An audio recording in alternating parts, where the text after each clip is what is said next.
আমরা এখন রয়েছি শ্রী শ্রী রামকুট তীর্থধাম, যেখানে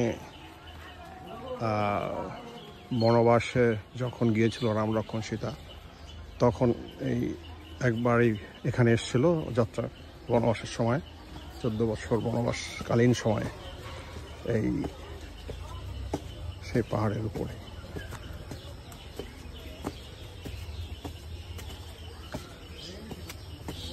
আমার মা উঠছে,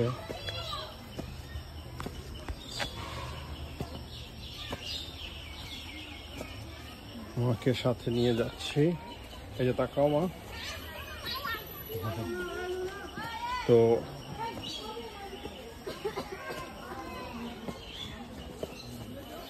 এই রামের এই আগমন উপলক্ষে সে প্রাচীন আমল থেকে এই জায়গার নাম রামু, এবং আমরা রাম যে কুটির বানিয়েছিল শ্রী শ্রী রাম পাহাড়ের উপরে, সেই কুটিরের অনুযায়ী এর নাম রামকুট পর্বত। আমরা সেখানে যাচ্ছি।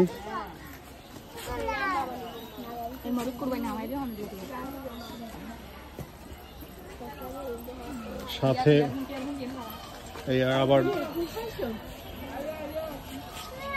ছবি টবি তুলছে, ফুল নিচ্ছে। তাড়াতাড়ি চলে আসো, তাড়াতাড়ি চলে আসো বন্ধুরা। আমি এখন রয়েছি ঐতিহাসিক এবং পৌরাণিক ইতিহাসের অংশ। ভগবান শ্রী রামচন্দ্র তার পিতৃ আজ্ঞা পালনের জন্য যখন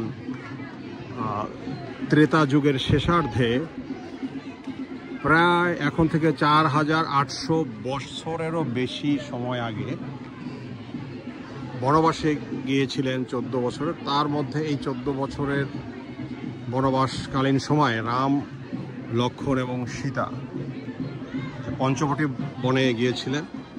বিভিন্ন জায়গায় গিয়েছেন 14 বছরে, তার মধ্যে একটি ছিল এই পঞ্চবটি বন। সেই পঞ্চবটি বনে দাঁড়িয়ে এবং সেই মহাতীর্থ যুগের শেষার্ধে খ্রিস্টপূর্ব 2800 অব্দে, অর্থাৎ এখন থেকে প্রায় 4800 বছরেরও পূর্বে ভগবান শ্রী শ্রী রামচন্দ্র পিতৃসত্য পালন করলে মহর্ষি অগস্ত্যের উপদেশ অনুসারে শরৎ ঋতুর সূচনা লগ্নে অরণ্যের প্রকৃতির অপরূপ সৌন্দর্য উপভোগ করতে করতে জগৎমাতা সীতাদেবী ও লক্ষ্মণ সহ পঞ্চবটি অরণ্যে অর্থাৎ এই রামকুট পাহাড়ে উপনীত হয়ে কর্ণ দ্বারা কুটির নির্মাণ করে বাস করতে লাগলেন। সেই পৌরাণিক ইতিহাসের যে সাক্ষী সেটি এই রামকুট পর্বত, এবং এখনও শ্রী শ্রী রামকুট তীর্থধাম ভগবান এবং এখানে একটি রামচন্দ্র যে কুটির করেছিল তার একটি চিত্র ধরা আছে রাম লক্ষ্মণ সীতা সহ।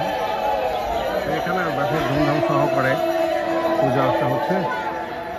এখানে অনেক দর্শনার্থী, এবং এখানে দেখা যাচ্ছে শ্রী রঘুবংশের যে বংশধর ভগবান প্রভু শ্রীরাম, তার যে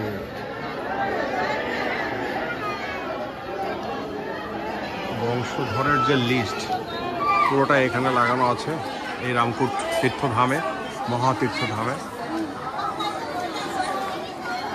এখানে আজকে প্রচুর দর্শনার্থী এসেছেন।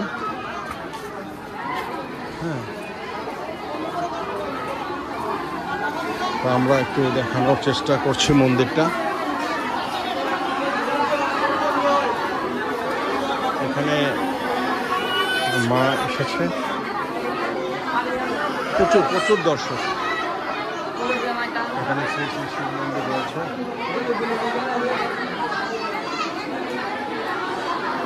প্রচুর লোক, প্রচুর দর্শনার্থী এসেছে। পূজা অর্চনা হচ্ছে এবং ভগবান রাম, সীতা, লক্ষ্মণের বিগ্রহ প্রতিষ্ঠিত আছে এখানে। পূজা হচ্ছে। এখানে আমরা এসেছি। মা কোথায়? মা, দিদি হ্যাঁ ভিতরে যা প্রমাণ করে সন্তান